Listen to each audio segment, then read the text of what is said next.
ከጥጋብ ጠብቀኝ ተብሎ ተጸልየዋል። ሰሎሞን ጸልየዋል። ከጥጋብ ጠብቀኝ። ሰው ሲጠግብ ማዘን ያጣል። ሲያዝን ማዘን ሲተው ይጨክናል። ሲጨክን ደግሞ እግዚአብሔርም በሱ ይጨክንበታል ማለት። ስለዚህ ተመልከቱ፣ እግዚአብሔር እንኳንስ ለሚጠግቡ ሰዎች እንኳንስ እኛ በሥጋ ያለ ነው ሥጋውያን ደማውያን ኤልያስን ያህል ነቢይ በሀገር ሰው ሙቶ እያደረ ከብቱ ውሃ ሰው ውሃ እያለ የሰው አጥንት እንደ ቅጠል እየረገፈ ኤልያስን ያህል ደግ ሰው የሰዎችን ችግር መረዳት ያቃተው ምን ሲሆንበት ነው? የእሱ ምሳ ስላለችለት ነው። እግዚአብሔር ከአንድ ቦታ አስቀመጠና ለነቢዩ ለኤልያስ ሥጋውን ያመጣለታል። አንዳንድ ጭን ሥጋ ይመጣለታል። አንዳንድ ጭን ሥጋ እየመጣለት ያችን ይበላል።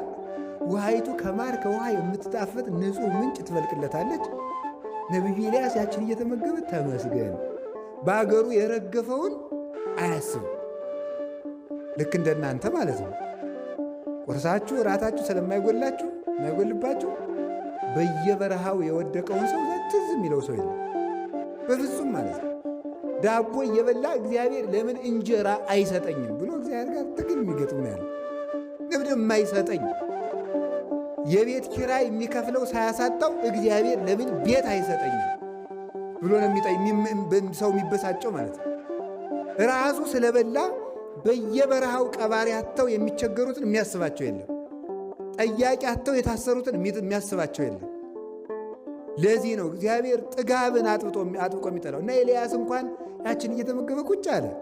ኋላ አንድ ቀን እግዚአብሔር እነዚያን ቁራዎች በሉ አቁሙ፣ ይሄ ሰውዬ ለሰው ማዘን አቁሟል፣ የራሱን ምሳና ራስ ስላልነሳሁት አቁሙ፣ ዝናብ እንዲጠይቀኝ እኔን አቁሙ አላቸው። ቁራዎችን አስቀረ። ቁራ ነበረ። አይ የቁራ ስም ሲለወጥ የእኛ ስም ሳይለወጥ ቀረ። ቁራ የወላችሁ ድሮ እንደወጣ ሆዳ ሙሎ እንደበላ ነበር የቀረ። እግዚአብሔር ግን ሲለውጥ መልካም ነው። ሥጋ እየበላ በዚያው የወዳደቀ ሰው እየበላ በኖህ ዘመን በዚያው ወድቆ የቀረው ማን? ቁራ በኤልያስ ጊዜ ስንቅ አቀባይ ሆነ። ይሁላችሁ እግዚአብሔር ሲፈልግ በአሞራ አፍም ሥጋ አምጥቶ ይመግባል ነው። በበላተኛ አፍ ምግብ አምጥቶ እግዚአብሔር ይመግባል። በበላተኛ አፍ እኮ ነው የሚያመጣው። ስለዚህ ምን አደረገ? መገበውና ነቢዩ ኤልያስ እየወጣ ቢያይ የለም። ቋሚ ፈይቶ ነው የቁራም ወንበዴ ያለበት ለቁራም የቁራ ወንበዴ ይኖርበት ይሆን? ምንድን ነው ነገር? እየወጣ ቋሚ ፈይቶ ነው እያለ እየወጣ ቢያይ የለም። ከዚያ በኋላ ውሃይቱን ደግሞ ሂዶ ቢያት ደርቃለች። አዲያ ኤልያስ እንደኔና እንደናንተ ተበጻባጺ አይደለም። ይሄ ዝም ብሎ ሁከት የሚገባል። ፈጣሪን የምን በደልኩ አላለም። ምን በደልኩን ያንተን ብዬ ወጥቼ ረሃብ የምትገለኝ? ዝም ረሃቡን ታግሶ ምንድን ነው ነገር ብሎ ዝም ታግሶ ጀግና አይደል? ዝም አለ። ኋላ እግዚአብሔር ሲያበላውም ዝም አለ። ደግሞ ቢያስቀርበት ዝም እንዲሁ እኮ ግሩ እግዚአብሔር ቸር አይደለም? ይሄ ደግሞ የእነሱን ጉዳት ይህ ብዬ ምሳና ራቱን ባስቀረበት ደግሞ እሱ ራብ ሊሞት ነው ብሎ እግዚአብሔር ቸር አይደል? ኤልያስ ታግሶ ራቡን ዝም ቢል እግዚአብሔር መጣና ኤልያስ እንዴት ነው ነገሩ? በላውን ደግሞ አንተ ራብ ትሞትን? ተመልከቱ። ሁር ሀገረ ሰራፕታ፣ ወደ ሰራፕታ ሂድ ወበየተ ተሴሰየከ ሀቲ መበለት፣ በዚያ አንዲት ድሃ ትመግብሃለች አለ። ሄደ። ከዚያ በኋላ ቅዱሳን የዕለት ራት እንኳን ቢያጡ እግዚአብሔር ውጡ ሳይላቸው አይወጡ፣ እግዚአብሔር ግቡ ሳይላቸው አይገቡ። የሚሰማሩ ከእግዚአብሔር አግኝተው ነው። እምኀበ እግዚአብሔር ይጸን ሁረቱ ለሰብ፣ የሰው ጎዳናው ከእግዚአብሔር ተነስቶ ሲሆን ይቀናል ብሏል ቅዱስ ዳዊት። አይሄዱም ለመብላት እንኳን ጦም ውለው ጦም አድረው እንጀራ በዚህ ሀገር አለ ቢባሉ እንኳን እግዚአብሔር ሂዱ ሳይላቸው አይሄዱም። ተነስቶ መንገድ ለመንገድ ሰራፕታ ሂድ ያለው መንገድ ለመንገድ የወደቀውን ሰው አይቶ ለካኔ ሥጋዬን እየበላ ውሃዬን እየጠጣ የሁሉ ሰው ተርቦ የሚያድሮ እንዲያዝንና ዝናብ አዝንም እንዲላይ ብሏል። እዚያ በኋላ ሄደ አየ። አይቶ ደግሞ ይኸውላችሁ አንዲት ድሃ አገኘ። እንዴት አደርሽ አንቺ ሴት አላት። እግዚአብሔር ይመስገን። እባክሽን ተመልከቱ ትንሽ ቁራሽ ዳቦ ስጭኝ አላት። በዚያውም ትንሽ ውሃ ስጭኝ አላት። በኤልያስ ጊዜ ውሃ አንተ ሰማይን ለጉመ ደግሞ ውሃ ትለምናለህ። አንተም ውሃ ይጠማሃል፣ አንተም ይርባሃል። መሬትን የዘራችውን ብሽን አታብቂ ብለህ ብላ በልቧ ነው መሰል ጊዜ ያለችው አላለችም። በአንደበቷ ግን ምንድን ነው ያለችው? አይ ያው እግዚአብሔር ምስክሬ ነው፣ እቤት ያለችው እፍኝ ዱቄት ናት። ያችንም እኔና ልጄ አንተም በልተናት እንሞታለን። ማን ሄዳለችው? እባክሽ እርቦኛልና መጀመሪያ ለእኔ አምጪልኝ።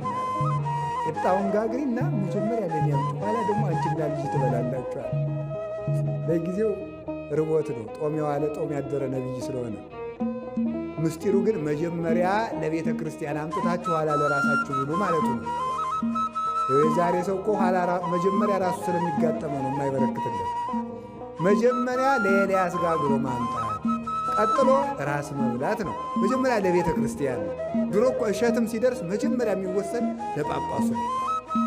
አዲስ እሸት ቢደርስ ገበሬው የፈለገ ርቦት ቢቀር ከጳጳሱ ወስዶ አስባርጎ ይሄው አዲስ እሸት፣ ወይኑ ትርንጎ ደርሷል፣ ባቄላው በቆሎ ደርሷል፣ አባታችን ይባርኩልን ብሎ እዚያ በኋላ ይበላል ማለት ነው።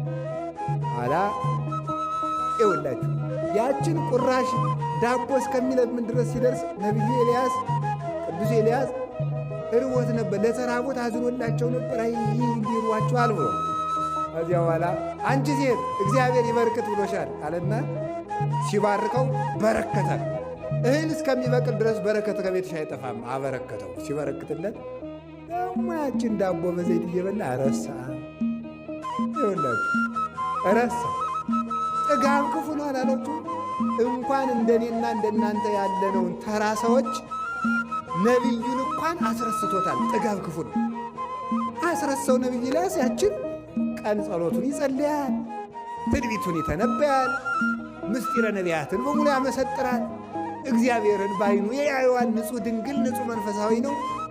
በሰርክ ሰዓት ምግቡን ያቺ መበለት ትሰጠዋለች። ተመስገኑ ነው። ቁጭ አባ ሀገር የሚያልቀው ሕዝብ ትዝ የለም። ለጉሟል ሰማዩን።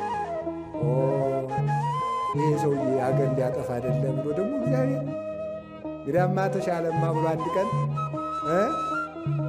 አቅፎ እሷን አስታቀፈችውና በልጄን ያዝልኝና እኔ ውሃ ይዤ ልምጣ ብላ ውሃ ብትሄድ ጨጨራሩ ልቅሜ ልምጣ ብትል እግዚአብሔር እንግዲህ ፊት ቁራ ባስቀርብህ አላዝን አልክ፣ ውሃ ባስቀር አላዝን አልክ። ደግሞ ዛሬ እንግዲህ ከድሃ ቤት ባበላ ደግሞ ለፍጥረት አታዝንም እንዴ ብሎ እንደያዘው የሴቲቱንም ሞተበት። ኤልያስ እንደታቀፈው ኋላ አፉን ከአፉ እጁን ከእጁ ገደመና ጌታዬ ምንድን ነው የነገር? እንግዲህ እኔን ማን ነቢዩ ኤልያስ መጣ ይለኛል? ነፍሰ ገዳዩ ኤልያስ መጣ ይለኛል እንጂ ይሄን ልጅ አስነሳ አለ። ተበሳጭቶ ማለት ጠብቅ ተብዬ በህድ እኔ የእግዚአብሔር ነቢይ ነኝ፣ ያንተ ነቢይ ተብዬ ሙት ማስነሳት ሲገባኝ ከእኔ እጅ ደግሞ ሰው ይሙትብኝ እንዴ ብሎ ደግሞ እሱም ተናዶ ወደ እግዚአብሔር ጸለየ። ኤልያስ አዘንክ አለው። ምን ነው አላዝን? ሰው ጠብቅ ተብዬ እጄ ላይ ስሙን ላላዝን ነው እንዴ? አንተ ላልፈጠርከው ፍጥረት ስታዝን እኔ ለፈጠርኳቸው አላዝን?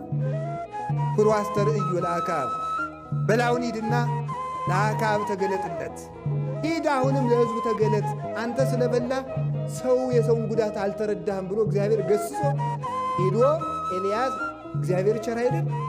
ለሕዝቡም አዝኖ የኤልያስንም ውለታና ሥልጣን አክብሮ ወዳጁ ስለሆነ ኤልያስ የገዘታትን እግዚአብሔር ሁሉን ቻይ ነኝ ብሎ አልፈታበትም።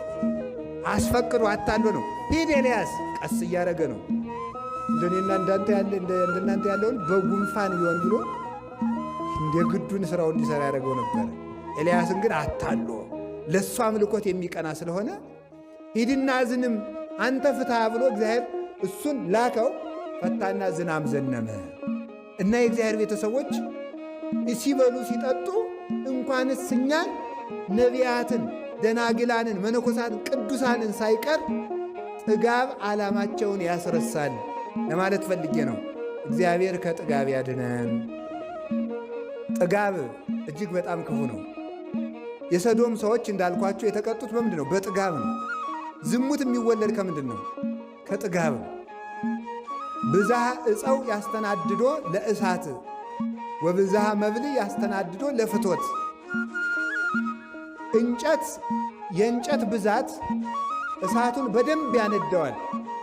የመብል ብዛት ዝሙትን በደንብ በሰውነት ውስጥ ያቀጣጥለዋል ይላል። እንጨት በጨመርን ቁጥር እሳቱ እንደሚጨምረው መብል ስንጨምር ዝሙት ይጨምራል ማለት ነው። ይሄ ነው። ከተራበ ሰው ሰውነት ዝሙት አይገኝም። ዝሙት የሚገኘው አርፎ ከሚበላ ከሚጠጣ ሰውነት ነው።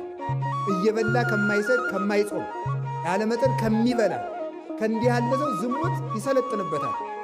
ስለዚህ የኖህ ዘመን ሰዎች የክፋታቸው መነሻ ጥጋብ ነው። አብዝተው መብል በሉ።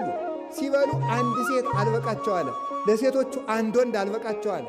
ሴቶቹ 7 ወንድ፣ አንዲት ሴት በቅዱስ መጽሐፍ እንደተጻፈ መሬት አፍ አውጥታ እስከምትከስ ድረስ ከወንድና ከሴት ጋር ብቻ ሳይሆን ከመሬት ጋር ዝሙት እስከሚፈጽሙ ድረስ እንደ ባዝራ እንደ ፈረስ ልጅ እናቱን እናት ልጇን ዝምድና እስኪፈርስ ድረስ ያደረሳቸው ምድረቱን ጥጋብ። ንፍር ውሃ አምጥቶ በሰማይ 7 መስኮት በምድር 7 ከፍቶ መሬትን እግዚአብሔር በፈላ ውሃ ቅቅል አድርጎ የጨረሰ በምድር ነው፣ በጥጋብ ነው። በሰዶም ሰዎች ቅድም እንደነገርኳችሁ የሰዶም ኃጢአቷ ይሄ ነው፣ ጥጋብ። እንጀራን መብላቷ፣ መዝለሏ፣ ማረፏ፣ እረፍት ማብዛቷ ዝሙትን ወለደ። ዝሙት ከምን ይወለዳል ካላችሁ ከጥጋብ ይወለዳል። ሶበ ይጠፍ እሳት ይከውን ሐመደ። እንጨቱን ስንቀንሰው እሳቱ ይጠፋል፣ ነበልባሉ ይበርዳል። ነበልባሉ ሲበርድ አመድ ይሆናል። መብል ሲቀነስ የዝሙት እሳት ይተፋል። ከማዊ ይላል ተመልከቱ። ዘይሐጽጻ ለመብል ያስየስላ ለፍቶቱ። መብልን የሚቀንስ ሰው እሳቱን ማጥፋት የፈለገ ሰው እንጨት መቀነስ እንዳለበት የዝሙት ኃጢአት የተቆጣጠረው ሰው መብል ካልቀነሰ ዝሙቱ አይጠፋለትም። ዝሙት የሚጠፋው በምንድን ነው? መብልን በመቀነስ ነው።